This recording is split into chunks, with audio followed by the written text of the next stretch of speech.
Welcome. I'm Kinetic Symphony. I hunt down and report on mysterious and weird true stories, from glitches to the paranormal.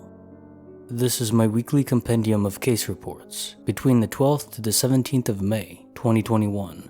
Case files number 130 to 135. Case file number 130, written by Much Juggernaut 4321. A journal written in with misery. The rest was a mystery. I've been reading this page over the past couple of weeks or so, and never thought I'd even have something to contribute, but this popped into my mind today. Preface: a few years ago in college, I was on a dance team. Every fall, we'd hold auditions, and a new girl joined the team. We'll call her Panda, as it's the nickname I have with her currently. She was really nice, but I also didn't think much of it, as she was just an acquaintance at this point. Anyways, I was going through some dark episodes in college and was journaling it down one day. I remember specifically writing a line like, "I don't want to be here anymore, and I don't know what to do about it." Immediately after writing that, Panda's name popped into my head. It's almost like it was implanted in my head rather than a thought that came from the conscious me. I wrote her name with a question mark after it. I didn't know what to think. It was entirely random to me. I hadn't known her well enough to assume she'd be going through anything. I wasn't sure what made me write her name down after that statement, but I moved along with my journaling. Later that same day, our dance team met at a party and I could tell something was off with her. Based on the weirdness of journaling earlier that day, I felt compelled to pull her aside and ask what's wrong. It turns out she was struggling with self-harm, which I could entirely relate to based on my past. I was taken aback. That was a weird enough coincidence on its own. But what really floored me is when she said the exact sentence I had written down. "I don't want to be here anymore, and I don't know what to do about it." I guess that could be considered a common statement. And I know this isn't the craziest glitch, if that's what it is.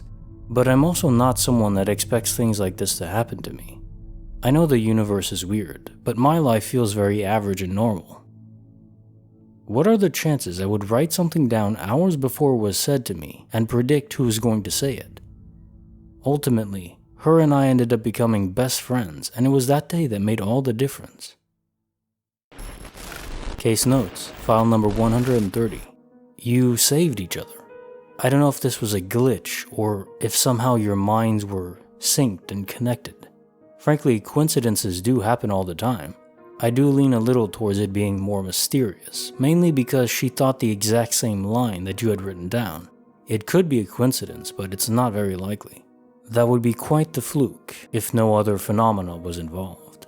I've heard of twins having this kind of bond. The author responded to me saying, "I agree with you.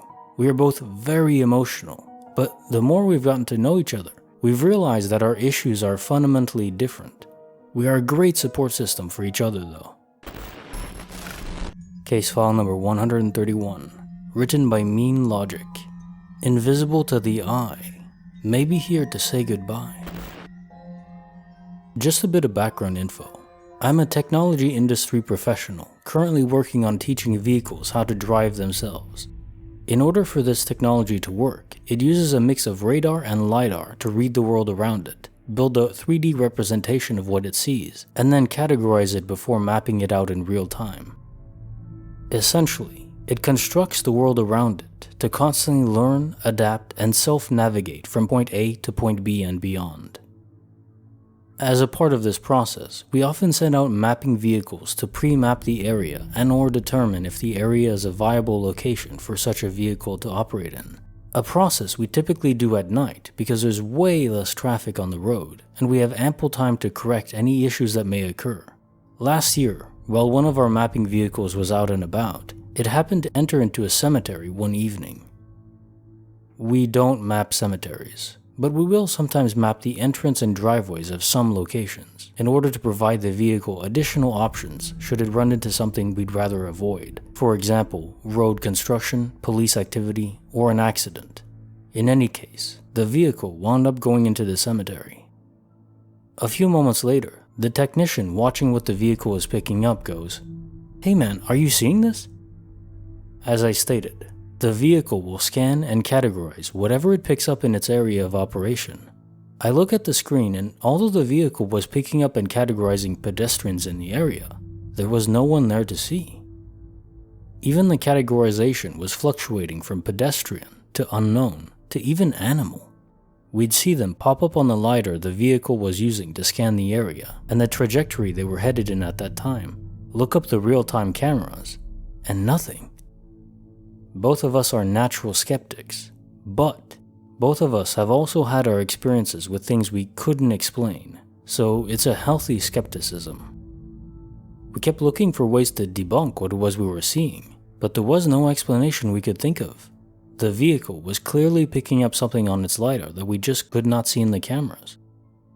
This went on for several minutes, and long enough that we called the others to verify what we were seeing.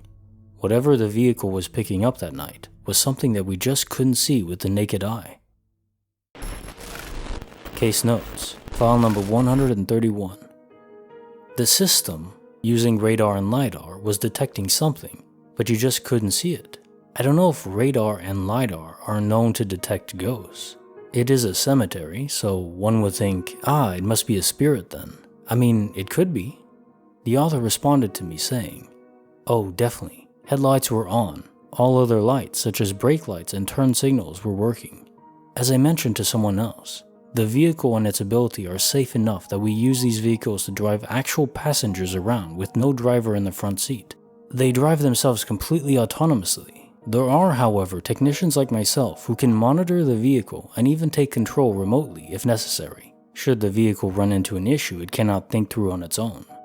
Expanding on my thoughts, all I can say to that is, these automatic cars are tested to such an extent the program has to be so flawless that accidents are almost impossible. So whatever it's picking up, you'd think it's no programming bug. Something was there. Maybe it was just a small animal that couldn't be seen by the naked eye. What do you think? Case file number 132, written by Manic Pixie 89. He walked by, she said. He said, no, you're misled. I had a recent glitch that has been freaking me out for weeks. My husband and I live in a house with just the two of us and a number of pets. The way our floor plan is laid out, you have to go through the kitchen to get to the living room. There's no way out of the living room without passing back through the kitchen either. I was in the kitchen wiping off the counter and tidying things up a bit and getting ready to cook dinner. I looked up and saw my husband walking through the kitchen and going into the living room. My dog, who was watching me clean the kitchen, stood up and followed him into the living room. I started talking to him, telling him some work gossip. When he didn't respond, I set down the paper towel I was using to clean and walked into the living room to see if he heard me. Sometimes he wears noise-canceling headphones around the house, so I assumed that's why he wasn't responding. But when I walked into the living room, he wasn't there. My dog was laying on the couch, but no one else was in the room. I called out my husband's name, and he responded from the den, which is on the opposite corner of the main floor, so he would have had to walk right past me to get back there. I went into the den and asked if he had just been in the living room. He looked at me like I was crazy and said he'd been in the den for the last hour. Here's to hoping that the extra glitchy husband will pull his weight and do some chores around the house next time. Case notes, file number 132. So this would be the third story I've read with someone walking into a room, having been seen, only to not be where they should have been. And it's even more peculiar because your dog saw it too, which adds extra gravitas. In the other two stories similar to this, the person who was seen appeared in a different location altogether with no memory of it. The fact your husband didn't notice anything was off, he was just in the den. That is weird. Perhaps some kind of unintentional projection. Case file number 133, written by Hattie T. A house occupied by living and dead, yet it still remains their homestead. Some background on the house. It was built around 1650 near Oxford, England. My parents are pretty well off, so it's a nice house. Pretty big, but not excessive for a small village. And it's right next to a graveyard. As in, we have an outbuilding, which is an old blacksmith's forge, that literally sits on top of the graveyard, and our garden lowers compared to the graveyard wall because the place is so full of bodies. It was originally one house, then split to 3 with a small cottage, then to 2 houses, and I live in the slightly bigger one of the houses. The house has been a pub too. We still have a door from when it was. The land dates way back. We even have 2 Roman wells on the property. One covered over by the patio, one full of earth in the garden which had Roman artifacts found surrounding it by some old residents. It is old, so it makes sense that it's haunted, right? My family moved in February of 2015. My dad, my mom, my older sister, and me. We had no idea of any crap in the house at this point. At first, there were some weird vibes, some strange noises, some doors closing on their own, but nothing to freak out about. Apart from in the section of the house no one slept in, our then spare room / study / bathroom in a small upstairs wing of the house. Our printer was kept down there, and whenever my mom sent me to get printouts, I would sprint away as fast as I could, out of fear. I used to cry and protest going down there because it felt so terrible. There was just a thick air of terror. We actually got the village priest in to bless it about a year later. I went to a Christian school, and my mom thought it would put me at ease. Instantly, all bad stopped down that side of the house, and my sister suddenly moved rooms down to it, and her old room became our spare room and instantly got the same thick, heavy air to it. A few months in, was it April? My mom had a strange experience. The corner of the duvet being tugged on, and then a creature crawling up her back. It wasn't sleep paralysis. She'd had that before, and she could move. It was heavy, crawling up her back like a person, and it got to her head and then disappeared. A lady later came around. She heard the house got new owners. She'd lived there in the 1970s and told my mom that she'd had the exact same experience of tugging and crawling, and also that her piano played itself, among a few other weird experiences, before my mom mentioned anything about what she'd experienced, and my mom's heart sank. She didn't tell me anything until a few weeks later I came to her in tears, saying I'd seen a shape walk into the room and then disappear, and have something tug at the duvet and walk up to me in front of my body, and it was definitely not sleep paralysis. That's 3 people having the same experience, give or take how the person is lying, without communicating it. Weird. I can't explain the feeling of it. By this point, we are all aware of some weird crap. We even found chicken bones in the roof of our cellar, which is way older than the rest of the house, possibly like 1500s. We had doors slamming, we had footsteps, but then my dad had an experience too. He has never believed in ghosts. He's lived in old houses for a long time. He's had family friends have terrible experiences with the paranormal. He grew up Catholic, and he didn't believe anything until about January 2016. My mother, sister, and me were all in the kitchen, and he was walking past the spare room and heard shuffling coming from inside. He shouted my mom's name, asking if it was her, and a deep, gravelly voice replied, "Try again." He ran down the stairs white as a sheet. At this point, 2017, everyone had been through something in the house. Shapes would walk past, disembodied footsteps roamed at night, objects moving, watchful eyes on your back, chairs moving, inexplicably ice-cold rooms, pretty typical things for a haunted house that were happening pretty much on the regular. At this point, I made some new friends and started inviting them around. The spare room had a double bed, so that's where we would have slumber parties. I had several friends ask me, "Hey, did you hear knocking on the walls or doors or windows or drawers last night?" Every time they came over, all separated with very similar recounts. I would then relay my stories and watch them turn pale. Fun for me, probably not for them. I had some friends over and we made a point of shutting the door to see if it would open, and it did. We all had trouble sleeping that night. In 2018, I had an exchange student from Germany at school, and my exchange partner slept in the spare room. On the last night of her stay, I had something knock on the slats underneath my bed. It woke me up, but I fell asleep again. It woke me up again a few minutes later, and knocked while I was awake. I left the room and told whatever it was to get the hell out, and it did. I slept fine the rest of the night. It did not like that the German girl was in the spare room. Around this time, our next door neighbors walked up to us one day and asked if we had our house exorcised because of how terrible things were for them. Heavy footsteps would stomp around their house, disembodied crying of children and playing their glockenspiel in the middle of the night. They were terrified and presumed the increased disturbance was because we had it blessed. We didn't, but at this point the activity did slow. Every now and then, from late 2018 to 2020, we had banging and footsteps and touching and noises. Again, the usual. Nothing nominal, just small, creepy, unexplainable happenings. Lockdown was uneventful until November 2020. We had our kitchen remodeled. The kitchen was kinda remaining from about 30 years ago, so I reckon it really pissed off the ghosts to have it change. They were mostly fine with us in the house now. They knew us.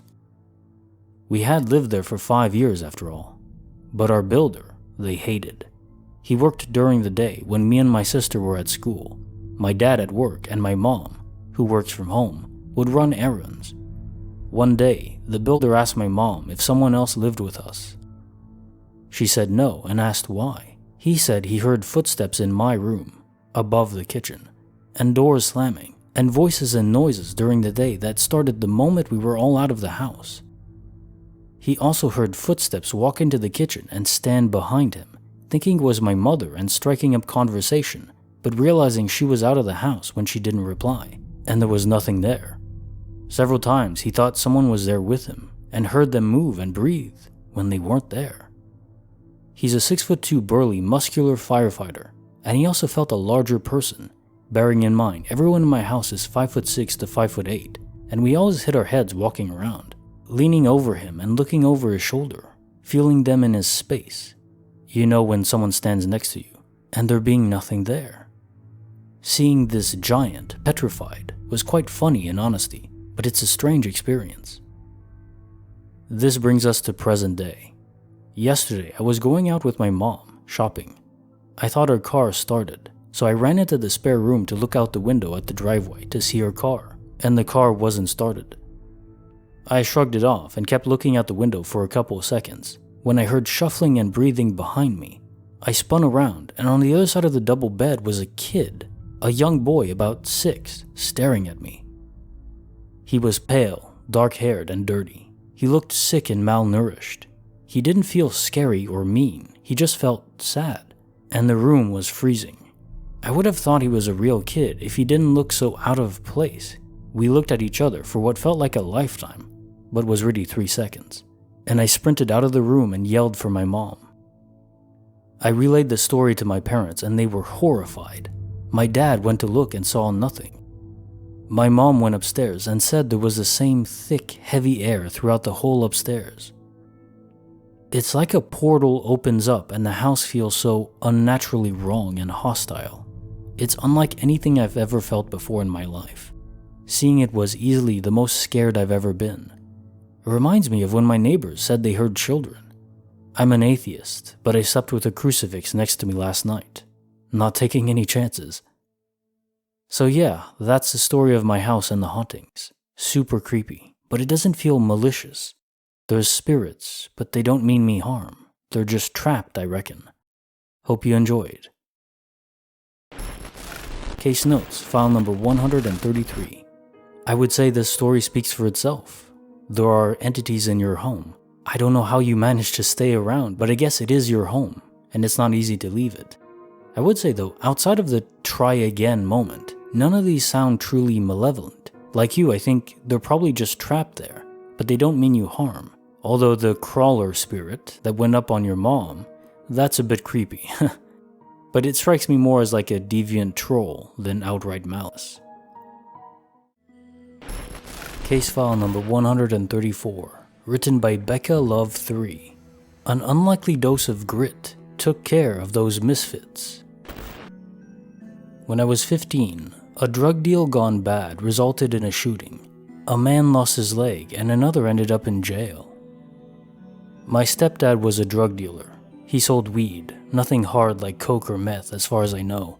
Skipping over the specifics on who got hit or why toward the end of this chaotic, impactful night, My biological father came to pick me up. As I climbed into the back seat of his truck, I saw a tall, towering white figure at the edge of the house we lived in. Specifically, the part of the house my bedroom was located. I barely caught a glimpse of the figure before it disappeared behind the end of the house. I was positive I was seeing things. There was no way I legitimately saw a glowing figure over 20 foot tall so bluntly in the pitch black of dead night. I had to be imagining it. The experiences I had been through that night must have made my imagination run wild. My stepdad was forced to pull a gun on the men who were trespassing. After repeatedly asking them to leave and calling 911, my stepdad pulled his shotgun from the closet and turned it on the men he faced. I feel lucky that the situation turned out the way it did that night. My stepdad faced 2 armed men, stood his ground and protected me, my mother, and my younger stepsister from these 2 trespassers, who I might add were convicted felons recently released from prison. I can't make sense of the bright figure I spotted near my bedroom. Was it my guardian angel? I felt a sense of peace when I saw it. It didn't matter what had happened that night. After seeing the figure, I knew everything would be okay, and that I was lucky to walk away from this alive. Case notes, file number 134. Do you remember the show Supernatural? In it, Castiel and all angels are described as being dramatically larger than their host body. Perhaps there's a grain of truth to this. I wonder if this figure was present throughout the entire chaotic night. Maybe he helped infuse courage into your stepdad, who isn't the type of character you'd expect to have such loyalty and boldness. I'm just glad that you ended up being safe after all. Case file number 135, written by Sad Skelly. A nightly specter offering words sweet as nectar. My parents had me when they were in their early 20s, and they did not have their own place yet. When I was 4, they got married and we moved into our own house. But before that, I lived with my mom and grandparents, her parents. Since I was very young, I used to sleep in the master bedroom in a big bed sandwiched between my mom and my grandma. My grandpa used to sleep in the spare room. Not sure why my grandma slept with us. My grandparents had a great relationship. But anyways, I vividly remember an elderly woman with curly red hair and a green dress talking to me every night. She would appear after my mom turned off all the lights and told me to sleep. This lady used to tell me to be quiet and not make any noise because my grandma and mom are very tired and they need to go to sleep so they can take care of me tomorrow. She was always nice to me. She kept me in check and made sure I didn't annoy my mom and Nan or wake them up. Sometimes she would even sing to me. I was always in my own little world when she was talking to me, like she demanded all of my attention. My mom confirms that I used to tell her that I saw the woman with the red hair again last night. She was a bit freaked out, but she assumed it was my own imagination, and when I grew up and still visited my grandmother, I stopped seeing her. I lived with my grandma for a few months after my grandpa died, but nothing unusual happened. But at 16, I was doing my A-levels, and one time my mom came with me to the art A-level to make sure I didn't get lost finding the school it was going to be held in. There was this other girl who had been in my secondary school doing the exact same exam, and her father had driven her there. My mom and her dad recognized each other, and doing small talk, she was asking where they live. He told her that they live in the same village my grandma lived in, and my mom told him the specific block of flats as he lived very close. He told her that people say they see a woman with curly red hair there, and paranormal stuff happens frequently. The description matched the lady I used to see as a kid, so that really freaked me out for a while. Case notes, file number 135. It isn't always that a lost soul remains pure and kind of heart after they pass away. Strikes me as her being lonely, but not wanting to cause harm, just wanting a bit of human connection, and offered you kind words hoping you wouldn't get scared. This is honestly touching. If you enjoyed this video, give it a like, and you may as well start a binge session now. I have so many more stories on my channel.